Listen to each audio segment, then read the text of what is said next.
Welcome to the Black Doctors Talk podcast. I am Dr. Sharon H. Porter, host for this episode and member of the Black Doctoral Network. Today, I'm joined by Dr. Angela Clark-Louque, a professor of educational leadership at California State University, San Bernardino, and educational leadership consultant, mentoring women of color through dissertations and the recruitment and retention process in academia. She also provides training for districts on cultural proficiency leadership, engaging families of color, and creating equity policies. She is the co author of the acclaimed Equity Partnerships, a culturally proficient guide to family, school, and community engagement. Welcome to the show, Dr. Clark-Louque.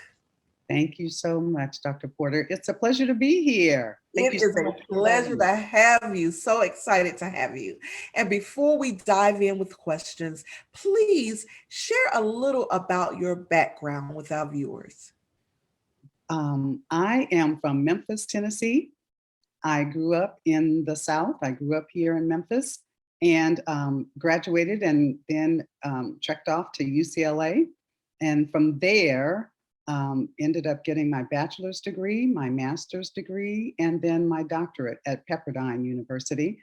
And from there, I was a teacher and administrator, and I've been a college professor now for over 20 years, I believe.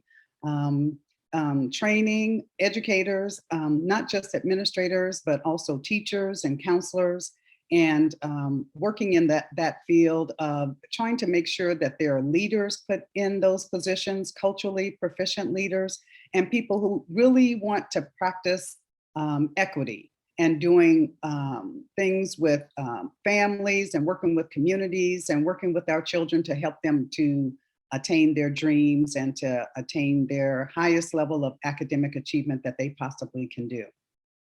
Wow, what a vast background. Thank you for that. So, what are your top three attributes or characteristics of an effective leader? Well, there are many, but I'll give you a few that I've thought about. One is for a leader, an effective leader is to know when to listen, to know when to learn, and to know when to lead. They have to know what position they're in the context of being that leader. Sometimes you just have to listen to people in order to understand and to show empathy and also to be able to pick up that mantle to lead. But you have to be able to listen to people first in order to know what the situation requires and to know what the issues are. And so if a leader can do that, to know when to listen, to know when to lead, and know when to learn, because we don't know everything. No one does. And so you need different people on your team to be able to inform you, to help you make those decisions, because those decisions can be very impactful, and impactful meaning negatively or positively, but you want to know that. Number two, I would say lead in making others feel valued and respected. Because if you don't have the respect in the room, it's not going to work. You're not going to be able to lead. As a matter of fact, who's going to follow you? If you're the leader and you're not respecting anyone, then no one's going to follow you.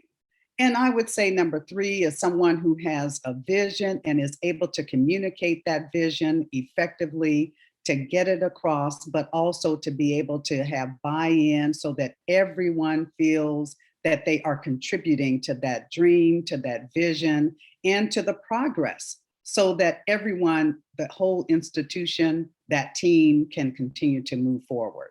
So those are three of the things that I would say that a leader needs to be effective. Awesome. Thank you for that. So, who has had a tremendous impact on you as a leader? Well, I'll give you two names. There are many people, believe me, many people. One is former Chancellor Dr. Ned Doffany. He hired me when I was a teacher at the high school level, and he knew that I was teaching math. We were in a doctoral program together, as a matter of fact, so talk about networking.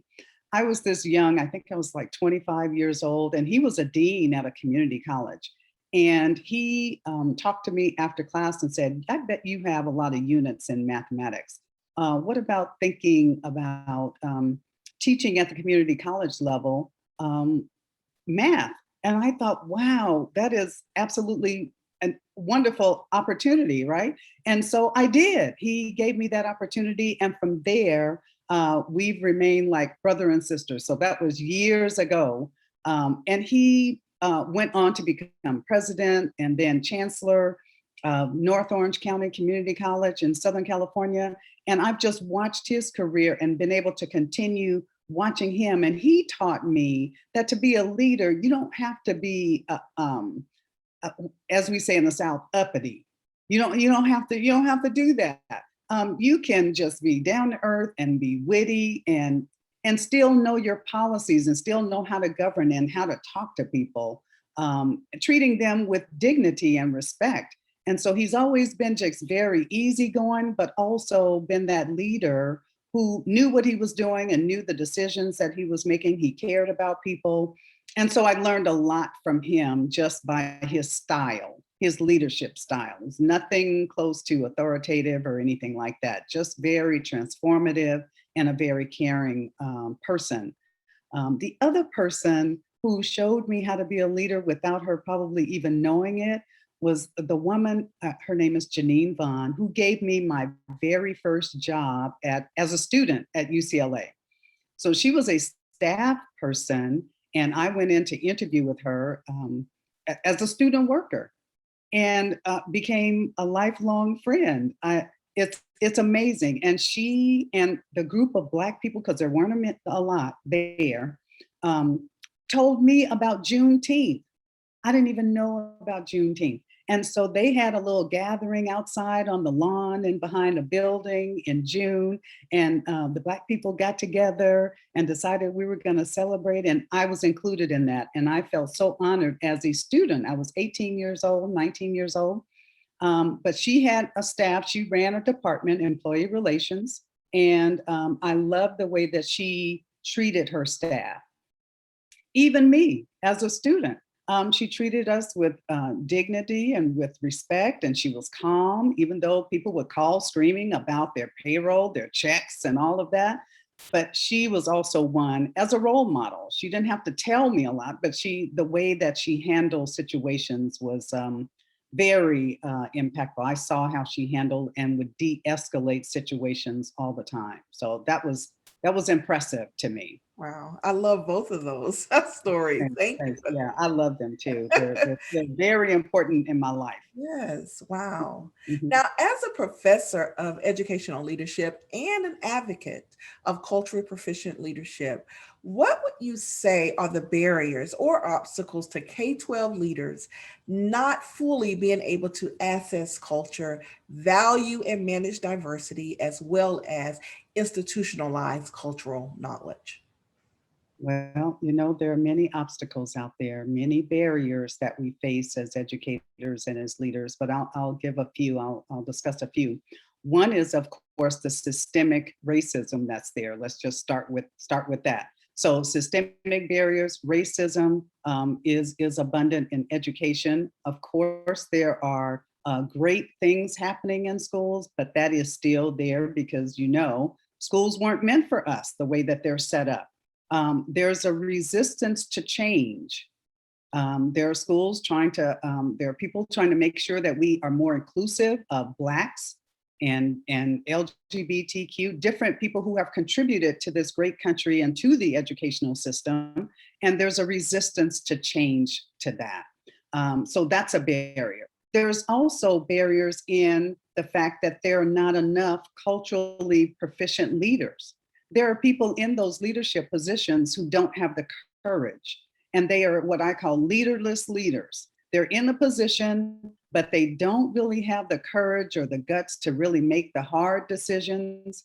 And so when there's a conversation about change, action also needs to be taken. So that would be another one, that some of the barriers are that people do like to discuss and talk, and there's nothing wrong with that. We can discuss and talk, but you know what? There needs to be that bridge to make that connection to action. Action has to be taken, whether it's changing a policy, whether it's changing the positions of people in those districts and in those schools. Something has to be done. There has to be something done. And I would say some of the barriers too are the implicit biases that occur and that people have, and the implicit biases and the way that people treat and talk to our families of color. You know, families of color have reported over and over again for years that they do not feel welcome in schools.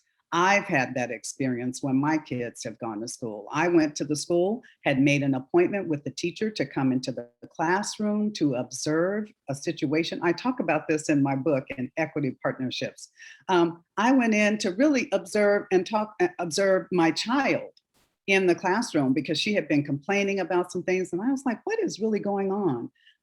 And before I knew it, I mean, I had gotten my picture taken, signed in at the front desk. And then I went to her class, and within 5 minutes, security came to the door. Security came to the door. They went to talk to the teacher, pointed at me, and I had to leave the classroom with security. And I tell you, that was like an embarrassing moment for me, but I was so outdone and upset. And all they wanted, when they took me back to the principal's office, I went to the principal's office. And here I was, a professor who trained people to be principals. I went to the principal's office and he just wanted to say hi and, you know, wanted to see what I was doing there. He was fearful because he knew that I knew policies, he knew that I taught. But I wasn't there to observe the teacher. I was there to observe my child and support my child. So sometimes people are insecure. So you have those, again, those biases that come about, and those are obstacles to how, you know, you run a school. So I'll just stop there. And I love the term leaderless leaders. Wow. Yes. That's Absolutely. that's huge, Dr. Luke. Wow. Oh, okay. Thank you. But yes. So restorative practices, of course, focuses on building, maintaining, and when necessary, repairing relationships among all members of the school community. Now, from experience, restorative practices can improve a school's climate and culture. But most challenging, however, can be determining readiness for your school, ready for implementation.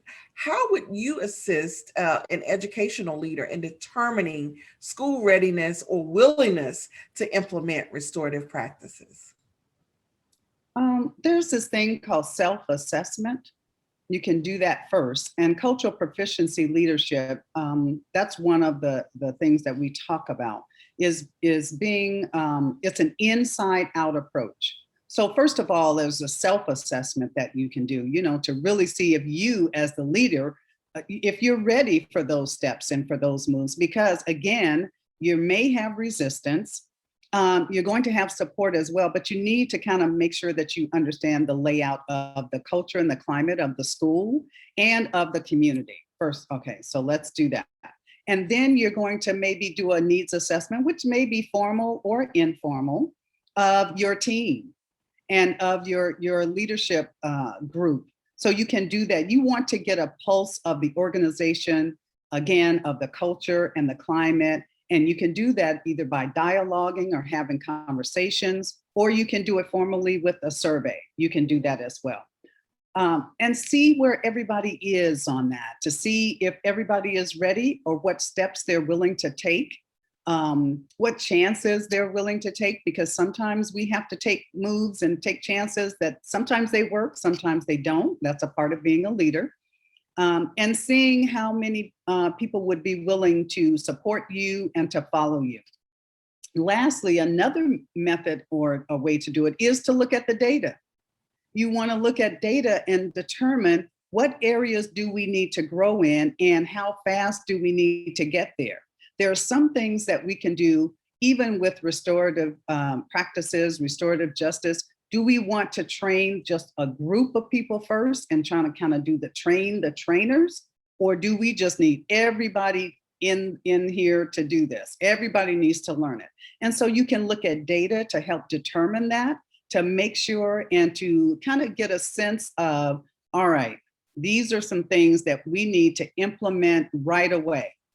right away because our kids are hurting, our communities are hurting. And then there are some things that we may say, well, you know what, let's take it step by step so that we can, build capacity and then just use these opportunities for all of us to be better engaged with each other.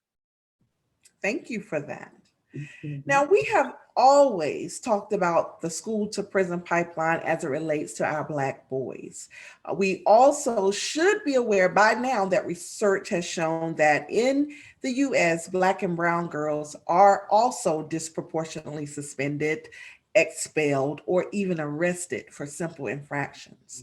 So, in your recent article in the journal Leadership, Equity, and Research, you report that Black girls were suspended 6 times more than their white counterparts.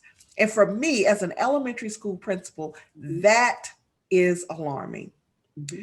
How would an educational leader in a majority African American school district use this data to ensure that their practices are still culturally proficient? Well, as school leaders, data can always be helpful. And assist you in making decisions and creating policies and implementing programs. So that's one thing that you want to look at. So you may want to look at and compare the data that I presented, which is national information. I mean, it's not a secret. Compare it with the data that you have at your school. As a majority African-American school district, you want to compare that. You also may want to look and see who are the principals.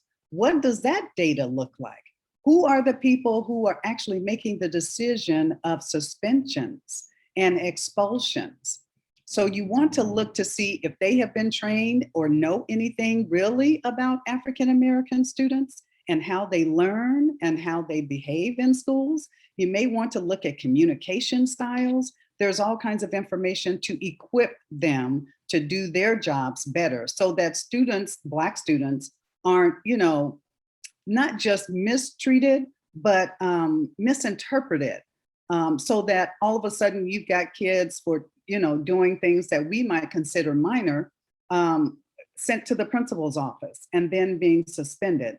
In the paper that I wrote, I have a list of trends of different kinds of actions that were taken against the young women who were suspended and the things that they had done. One young lady was suspended because she had dropped some cake on the floor in the cafeteria and she did not pick it up to the satisfaction of the security guard or somebody there. She was suspended for that.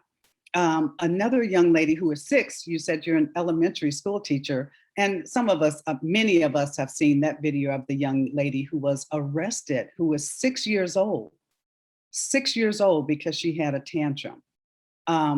They couldn't put handcuffs on her. They put the zip ties on her, right? Because handcuffs. But she did eventually, she had to go sit in the back of the police car and they put a box, I think, up for her to step on so that they could take her picture because she wasn't tall enough. I mean, that kind of stuff is absurd. So I, as a school district with the majority African-American, I would check out who's doing the suspensions, what kind of policies. That's another thing, looking at the suspension policies, looking to see what does it take? And are these policies really being fair to kids? We've had kids also on that list, Black girls being suspended because of their hair and their hairstyles, being in braids.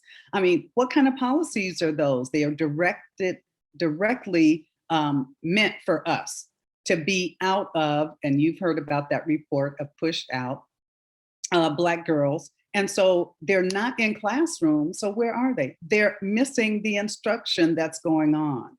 So for that, I would say, again, I would look at who you have in those leadership positions to see if they've been culturally proficient in their policies and their practices, because cultural proficiency can be two-pronged, can be individually looking at the values and the behaviors of individuals, but it also can be institutional.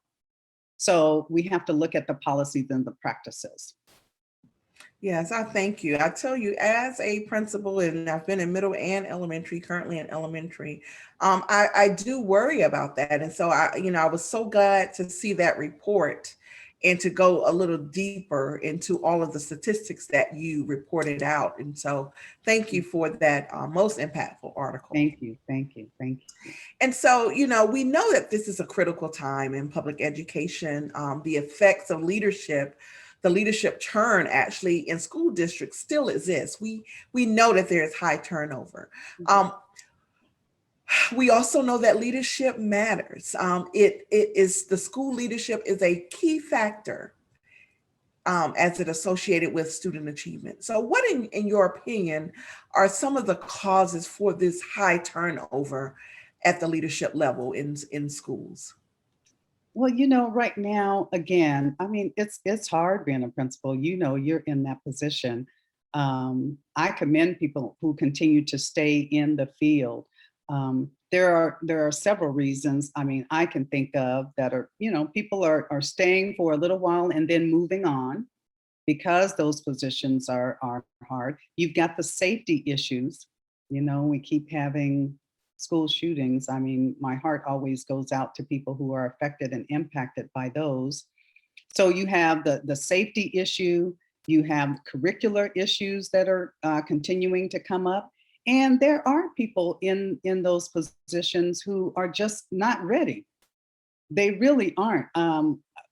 I know of people who have been placed in those positions or appointed in those positions who really probably shouldn't be. I'll be honest with you. Or who were, given those positions as favors, and it really doesn't do anyone a favor when that happens. But those things occur, and those are some of the high turnover rates. But you also do have parents and families demanding more in a positive way, in a positive way.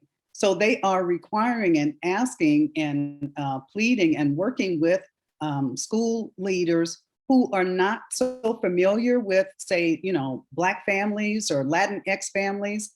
And, just saying straight out, we need someone who can really work with our communities.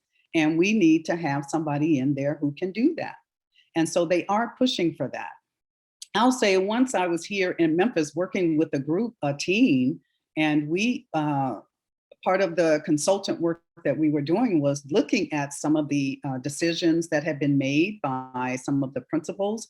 And we went to 3 schools, I think. And we looked at how children were being treated. I mean, it's one of those things where the kids were coming to campus. It was cold. It was in February, so it was cold. May not be as cold as Maryland, but it was cold. And kids have to stand outside in the cold before they can come in the building. The bus would drive up. No one was greeting them at the bus. So the kids would get off the bus. No one was there. Then they'd have to stand outside and wait. And there were some other things that went on during the days that we were doing this observation. And we recommended that the principal be removed because it was just no kind of engagement with the kids during many times during the day. And so there were several things that were wrong. But sometimes that does happen too. So sometimes it's recommended that they are not in those positions. So the effects of leadership, you really have to be on your game, and you really should stay in your game. And you have to care. You have to show that you care for the families and the communities and the kids that you're working with. There's just no way around that. No way around it. You're absolutely Mhm. correct. Now, you have had such a rich career in education. What would you say that you're most proud of in your career? You know, I am honored, and I feel so blessed to be in this position. But I'll tell you, one of the um, things that I can say that I feel that I'm most proud of are the students that I taught while I taught high school. I mean, I've taught high school, I've taught community college, and I've taught 4-year meaning master's level and doctoral students. And I'm proud of all of my students. But it has been amazing to see students who I knew when they were 14 and 15. And I was a first year teacher. first, second, third year teacher. I still have lifelong relationships with those people. I was over the drill team at one point. I taught math and I taught band. And I was over the drill team. And my drill team girls are in their 40s now. And when I tell you I have been at weddings, I have been in the delivery labor rooms. I have been at funerals, unfortunately. So I'm still connected with those families. And for someone, when you asked me at the very beginning of this, I'm from Memphis and I transported to Los Angeles at the age of 18. So to have like a family there, and so I'm most proud of those relationships and those my girls. They're still my girls. They know who they are. And I'm just so proud of them knowing that they've grown up, they have families of their own. Some of them have lost their mothers. I've become their mom. It has been an amazing journey to be in that position where you're touching someone's life. You know, you're an elementary principal, so you know, and that stays with you. That stays with you, the words that people say. And so my girls are still my girls. They know who they are. And so it's been amazing to see them grow into their own and become mothers. And so I'm most proud of that, I think, because I'm still in touch with them. And so I love them dearly. I love, love, love that. Thank you Yeah. for that. So, what's next for Dr. Angela Clark-Louque? Wow. I mean, I try to sit and listen to what God has for me and what He's telling me to do. I really do. People know that I'm a mover. I like to do different things. I do. But there are moments and times I go, okay, let me make sure, am I listening? Am I supposed to be doing this? Am I supposed to be doing that? So some of the things that I have that I've thought about doing and that I am working on. One is to work on a book, a textbook for human resources. I teach human resources, which is the personnel side of administration, looking at hiring, using a diversity, cultural proficiency lens, hiring, retaining people, evaluating, looking at, of course, the collective bargaining. I'm also a senator on our governing faculty governance at the university, and I'm a union rep as well. So I'm very interested in that, and I'm thinking about, right, because the text that we have now doesn't have enough information in it for me regarding equity and looking at equity, making policies regarding that. So I'm looking at that. I'm also working on a few articles continuing and expanding the information about Black girls and the suspension rates, because as you said, they are alarming. And the other piece to that, not only are they alarming in California, they're alarming across the nation.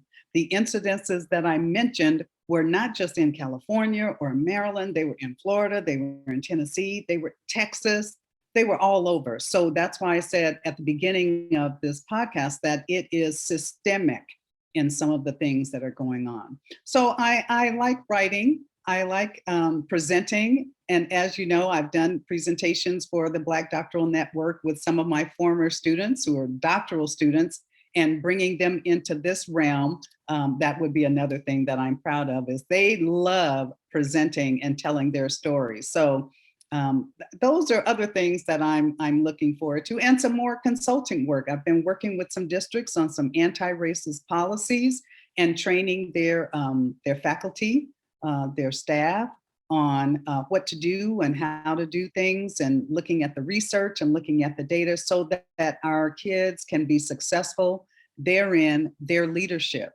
roles will be successful. Awesome.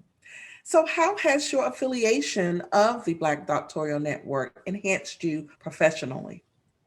Well, the enhancement again is through working with my young ladies. I always say young ladies, with bringing them to do the presentations. We did a panel presentation on "Wouldn't Take Nothing for My Journey." That was the name of the presentation. So the connections that I'm making, the networking, doing this podcast is definitely enhancing my career. That kind of activity. So I'm loving that and mentoring and getting out there and doing other things on social media and connecting that way. Those are working, those kinds of things, working with the BDE is enhancing my career. So I love that. Awesome. So I just want to say thank you for joining us today. It has been such a pleasure. Please tell our viewers and listeners where they can go to learn more about the work that you do. Well, thank you. Well, you can learn more about me and the work that I do at www.drangela.clarklouque.com. I know that was spelled out, but it's Dr. Angela Clark-Louque. You can just use that and type that in .com. So www.drangela.clarklouque.com. I'm also on Twitter, so you can look me up there. I think my handle is Dr. ClarkLouque on there. But also through the university, Cal State San Bernardino. I'm a faculty member there. And I also do work for the Museum of Tolerance, the Holocaust Museum, through their Tools for Tolerance program. So I'm working there. So I'm busy trying to make sure that we get this work out and the research out so that we can make a force and make a difference in our kids' lives. So I appreciate the support. Thank you. We Thank also thank you, our viewers and listeners, for joining us today for the Black Doctors Talk podcast. Please be sure to stay connected to the Black Doctoral Network and connect with us on all social media channels. I am Dr. Sharon H. Porter, and we hope you will join us again. But for now, please be sure to like, share, subscribe, and tell a friend.